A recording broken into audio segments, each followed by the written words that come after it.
Stérilité du couple, conduite de la première consultation concernant l'homme. Deuxième partie. Alors dans ce cours, nous reverrons les principaux examens complémentaires dans l'exploration de l'infertilité masculine. Nous parlerons notamment du spermogramme, de l'échographie scrotale, du bilan hormonal et des principaux examens génétiques en infertilité masculine. Les autres examens complémentaires ne seront pas vus dans ce cours. Alors, le spermogramme est l'examen de base pour l'évaluation de la fertilité masculine. Il s'agit d'un examen qui ne pourra pas être interprété si on ne tient pas compte du délai d'abstinence. Il faut donc, au moment de la prescription de cet examen, demander au patient de respecter un délai d'abstinence de 2 à 7 jours. Si le patient a un délai d'abstinence inférieur à 2 jours, on aura en général une bonne mobilité, mais on risque d'avoir une numération diminuée. En cas d'abstinence supérieure à 7 jours, au contraire, on aura généralement une numération qui va être plutôt gonflée, mais une mobilité qui sera diminuée. Dans les deux cas, on ne pourra pas tenir compte de cet examen et il sera nécessaire de demander au patient d'en réaliser à nouveau. Alors, il y a quelques définitions biologiques qui sont fondamentales à connaître. L'oligospermie, la sténospermie, la nécrospermie, la tératospermie, l'hypospermie, la leucospermie. Revoyons ensemble ces différentes définitions. Ces nouvelles définitions tiennent compte des nouvelles normes OMS. On parlera d'oligospermie lorsqu'on a une concentration de spermatozoïdes inférieure à 15 millions par millilitre, ou 39 millions sur la totalité de l'éjaculat.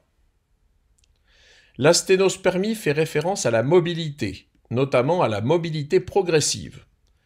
On parlera d'asténospermie si on a moins de 32% de spermatozoïdes mobiles progressifs. La nécrospermie fait référence au pourcentage de formes vivantes. On parlera de nécrospermie lorsqu'on a moins de 58% de spermatozoïdes vivants. La tératospermie fait référence au pourcentage de formes normales ou typiques. Et il y a deux classifications actuellement en usage en France. La classification de Kruger, pour laquelle le taux est à 4%, et la classification de David modifié, qui a un seuil à 23%. Donc il faut tenir compte de la classification utilisée dans le laboratoire. Alors l'hypospermie est un faux ami de l'oligospermie. Il ne fait pas référence à la concentration ou à la numération de spermatozoïdes, mais au volume. On parle d'hypospermie lorsqu'on a moins de 1,5 ml de liquide séminal dans l'éjaculat. On parle de leucospermie lorsqu'on a plus d'1 million de polynucléaires neutrophiles par millilitre. Ces références sont fondamentales à connaître pour pouvoir interpréter le spermogramme d'un patient. Alors en pratique, si vous avez l'ensemble des paramètres qui sont dans les limites de la normale, un seul spermogramme suffit.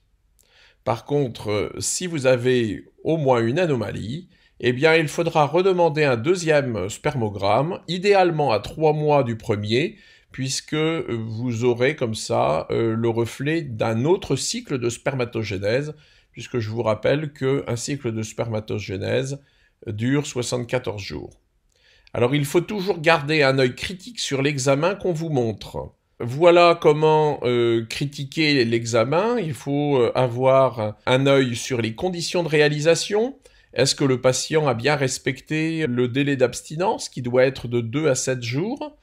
Parfois, les patients vous diront qu'ils ont finalement menti et qu'il y a eu une éjaculation entre-temps. La deuxième question, c'est est-ce que l'éjaculation leur paraissait normale? Les conditions de recueil. Il est assez fréquent que certains patients perdent une partie de l'éjaculat. Ensuite, il faut savoir interpréter les résultats et mentionner la variabilité physiologique des résultats. En effet, il est très fréquent qu'un même individu ait deux spermogrammes un peu différents lorsqu'ils sont réalisés à quelques jours d'intervalle. Et il faut également vérifier qu'il n'y a pas eu de fièvre intercurrente, autrement dit dans les 3 derniers mois, puisqu'une forte fièvre peut suffire pour rendre un spermogramme pauvre et de mauvaise qualité. Alors, autre examen très important, l'échographie scrotale. Alors, voilà par ordre décroissant d'intérêt les principales informations apportées par l'échographie scrotale. En numéro 1, j'ai envie de dire que la principale information, c'est le dépistage des tumeurs testiculaires. Pourquoi? Parce que vous allez permettre un diagnostic d'une tumeur testiculaire qui, rappelons-le, est la première tumeur de l'homme de moins de 34 ans, souvent à un stade très précoce, infraclinique, et donc à un stade où vous pourrez avoir un geste chirurgical exclusif, voire même un geste conservateur. Donc potentiellement un gain en termes pronostiques. Il faut garder à l'esprit que l'infertilité masculine et le cancer du testicule, tout comme la cryptorchidie et l'hypospadias, font partie des éléments du syndrome de dysgénésie gonadique. Donc on a une fréquence augmentée des cancers du testicule dans cette population d'hommes infertiles ou hypofertiles. Le deuxième élément très important apporté par l'échographie scrotale, c'est la mensuration testiculaire.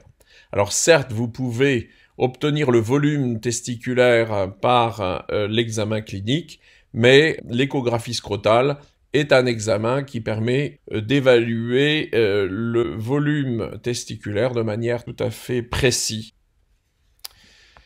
Donc, première information, le dépistage des tumeurs testiculaires. Deuxième, les mensurations testiculaires. Viennent ensuite les anomalies du tractus génital masculin, en particulier de l'épididyme et du déférent. Ces anomalies ont été le plus souvent évoquées par l'examen clinique. L'échographie va donc apporter une confirmation et une précision de ces anomalies. Enfin, concernant la varicocèle, eh bien, si le patient a une varicocèle qui est palpable ou visible cliniquement, l'échographie avec Doppler viendra préciser les données en termes de taille et de durée du reflux en manœuvre de Valsalva. Par contre, il est bien établi qu'il n'y a pas de bénéfice thérapeutique à réaliser une cure de varicocèle infraclinique, mais gardez à l'esprit que le cancer du testicule est fréquent chez les hommes infertiles avec une incidence d'1%. Alors concernant l'échographie endorectale, doit-on la réaliser systématiquement? Non, elle ne sera réalisée qu'en cas d'antécédent d'infection ou d'infection actuelle ou encore en cas d'azoospermie obstructive. Le bilan hormonal. Alors vous voyez deux examens majeurs, la FSH et la testostérone. La FSH parce qu'elle permet de voir si on a un hypogonadisme central ou périphérique. La FSH va être normale lorsqu'on a une pathologie obstructive. Quand on a un trouble sécrétoire ou encore dit non obstructif, eh bien, vous pouvez avoir une FSH normale. Le plus souvent, vous aurez une FSH augmentée, ce qui correspond donc à un hypogonadisme périphérique. Et parfois, vous pouvez avoir une FSH effondrée. Dans ce cas-là, la LH sera également très basse. Et on pourra évoquer le diagnostic d'hypogonadisme hypogonadotrope. Le deuxième examen, la testostérone totale. Pourquoi la demander? Parce que sur cette population qui, nous l'avons vu, a souvent une hypotrophie testiculaire, voire une atrophie testiculaire bilatérale, eh bien il y a un risque augmenté d'avoir un hypogonadisme. Donc, compte tenu de la tranche d'âge considérée, on peut tout à fait se contenter d'une testostérone totale. Et si la testostérone totale est anormale, il faudra redoser, puisqu'on a environ 20% de correction spontanée. Et ensuite, si on a une confirmation qu'on a bien un hypogonadisme, à ce moment-là, la LH et la prolactine viendront compléter le bilan de l'hypogonadisme.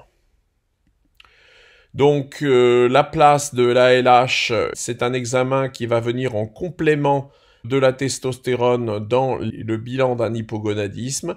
Quant à l'inhibine, elle va donner une information qui est relativement concordante avec la FSH, puisque en général, quand on a une FSH augmentée, on a également une inhibine qui est diminuée, et pour certains, il pourrait y avoir une sensibilité plus importante de l'inhibine par rapport à la FSH. Mais elle vient en deuxième ligne dans l'importance des examens chez ces hommes infertiles.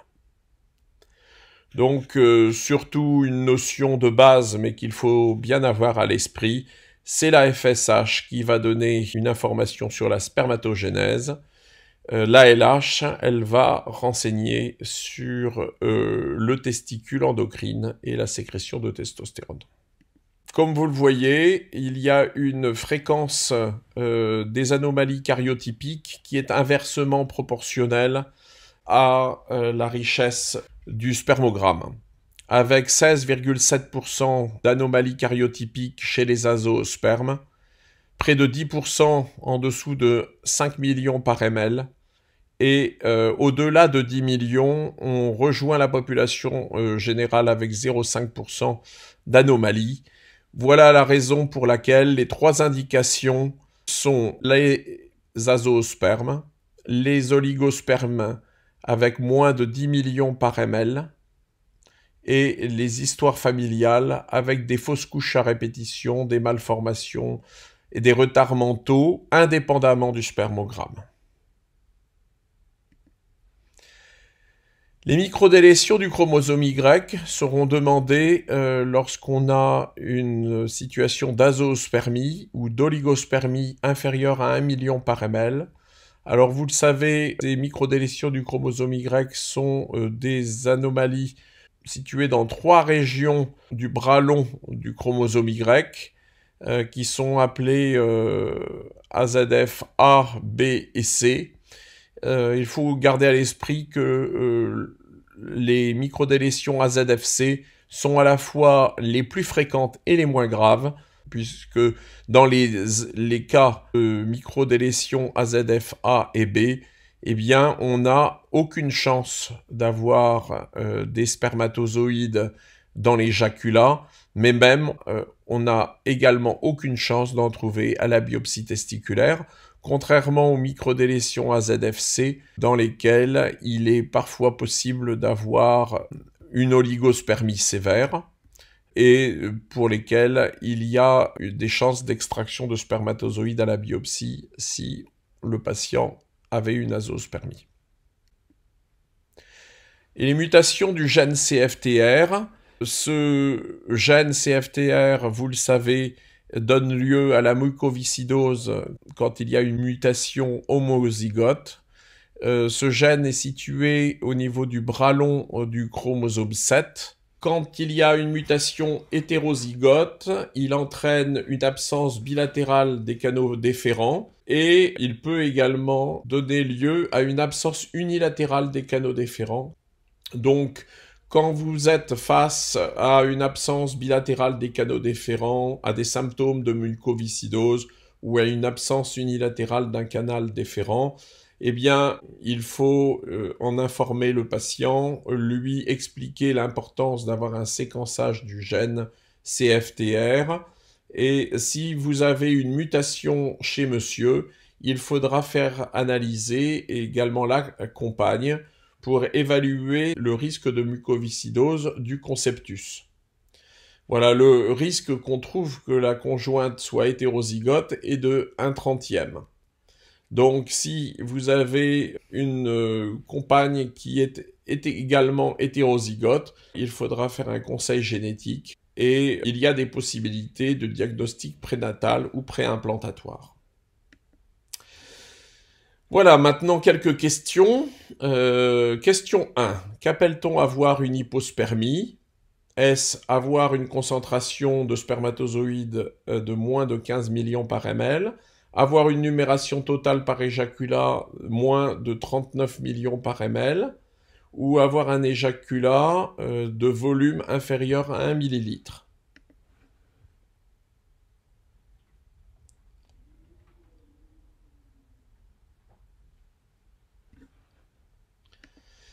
Voilà, comme nous l'avons revu en début de cours, l'hypospermie est définie par un volume d'éjaculat inférieur à 1,5 ml. Question 2. Pour parler d'asténospermie, il faut avoir 100% des spermatozoïdes immobiles, avoir moins de 20% de spermatozoïdes ayant une mobilité progressive, avoir 32% de spermatozoïdes ayant une mobilité progressive, avoir moins de 40% de spermatozoïdes ayant une mobilité progressive.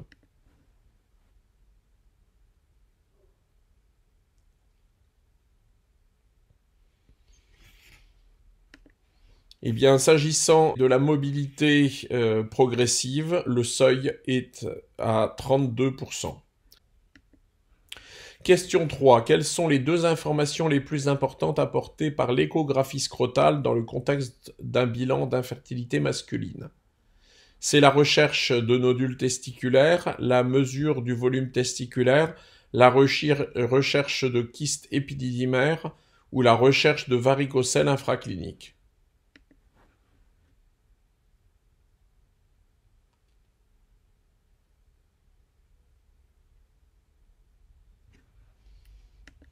Alors les bonnes réponses étaient la réponse 1, la recherche de nodules testiculaires, et la mesure du volume testiculaire.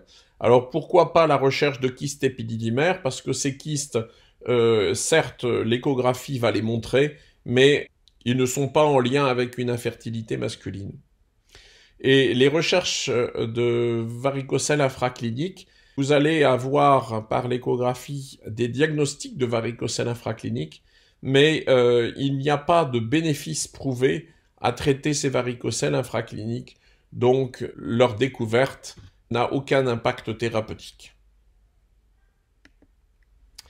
Question 4. Quels sont les deux dosages hormonaux les plus importants dans le contexte de bilan d'infertilité masculine? La testostérone, la LH, la FSH ou la prolactine?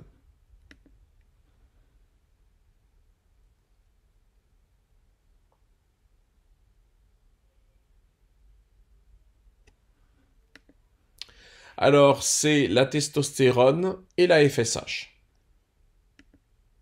Question 5. Quelles sont les indications de karyotype dans le contexte d'un bilan d'infertilité masculine? L'azoospermie non obstructive, l'absence bilatérale des canaux déférents, une oligospermie avec moins de 10 millions de spermatozoïdes par millilitre, des fausses couches à répétition, un retard mental dans la fratrie.